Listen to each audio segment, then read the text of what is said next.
Someone asked me कि आपका portfolio में कितना म्यूचुअल फंड्स रहना चाहिए। आपका पोर्टफोलियो जितना सिंपल रहेगा, मतलब जितना कम म्यूचुअल फंड्स रहेगा उतना ही सही रहेगा, बट आपका पोर्टफोलियो में एक बैलेंस्ड अप्रोच रहना चाहिए।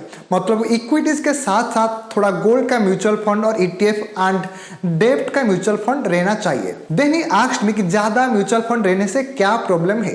मोर mutual fund means more things to track, more expense ratio, more redemption cost and may be overly diversification हो सकता है।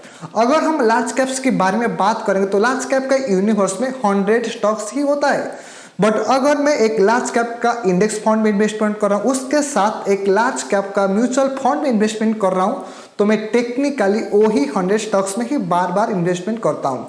सो लार्ज कैप के केस में एक ही म्यूचुअल फंड और एक ही इंडेक्स फंड सही रहेगा।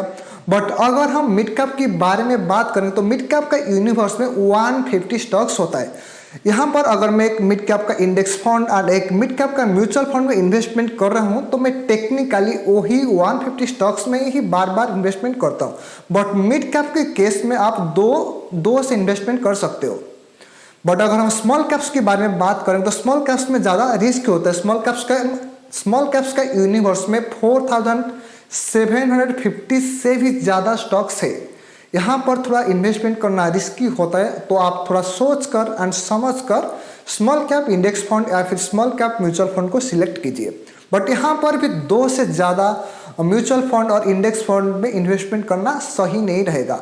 बट आप ध्यान रखिए, इक्विटीज के साथ साथ थोड़ा गोल्ड म्यूचुअल फंड और ईटीएफ एंड डेब्ट फंड में भी इन्वेस्टमेंट करना चाहिए। ऐसा करने से आपका पोर्टफोलियो थोड़ा बैलेंस्ड रहता है, क्योंकि हर एक एसेट क्लास का रिटर्न एंड रिस्क अलग होता है, साइकिल्स भी अलग रहता है। लार्ज कैप का रिस्क एंड रिटर्न अलग होता है, मिड कैप का भी रिस्क एंड रिटर्न अलग एंड स्मॉल कैप का भी रिस्क एंड रिटर्न अलग होता है।